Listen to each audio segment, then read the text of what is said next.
Okay, so good evening. So ito yung topic natin. So ilang days na walang pasok. So pang 2 days na. Okay. So i-discuss ko lang to. Okay, so first of all, meron tayong types of list tag. Order list. Order list is a list of statement need to display sequence when you need to use order list. So to summarize it, gumagamit tayo ng order list na pagka-sunod-sunod. Okay? So kaya nga siya list. It's in the format of a list.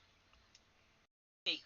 So there is no need to type the number. Instead, the web browser will automatically assign the numbers or letters to the item. So pag sinabi nating order list, ang capability niya ay naglalagay ng numbers or letters. Ito yung sample dahil mabilis ang discuss lang. Order list. Okay. Makikita nyo, gumamit tayo dito ng order list. So 1, 2, 3, 4, 5, 6, 6, 7. Okay. So, when i-open natin yung code, okay.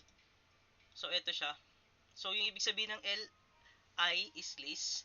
Then, yung OL, ito yung ginamit natin for the order list. Sa example natin, gumamit naman tayo ng letters. So, A to E. So, same format lang din naman. Ayan, open natin. Okay, so, gumamit tayo dito ng letter A. Okay, so dito gumamit tayo ng wala tayong in-input.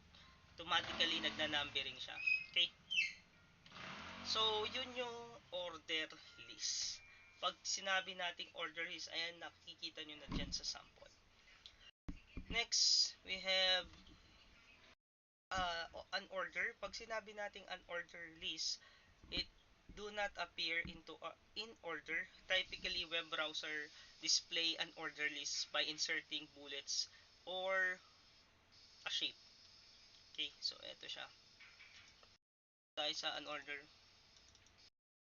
Makikita nyo, gumagamit lang tayo ng bullet type or ng shape or square. Ayan. Okay. Open natin siya.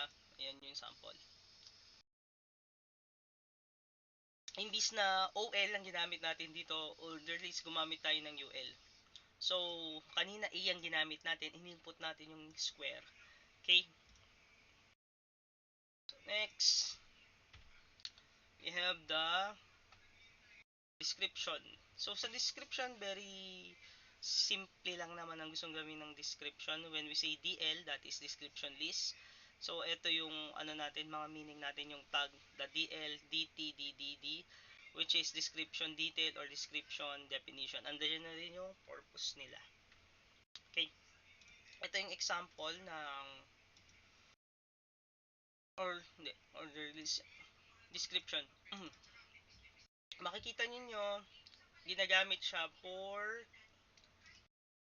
description or dictionary format. Okay, gumamit tayo ng DT, detailed list, and DD, description, detailed. So, ayan. Then next, yung last, nesting list. It refers of placing inside another list of combining them, order list and unordered list. Pag sinabi natin listing list, it is a nesting list. It is a combination of order and unordered list. Yun naman yung pinaka example ng nesting. Ito yung sample niya.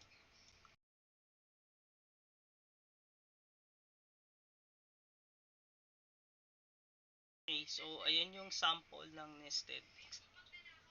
Okay, so yun lang. Good evening.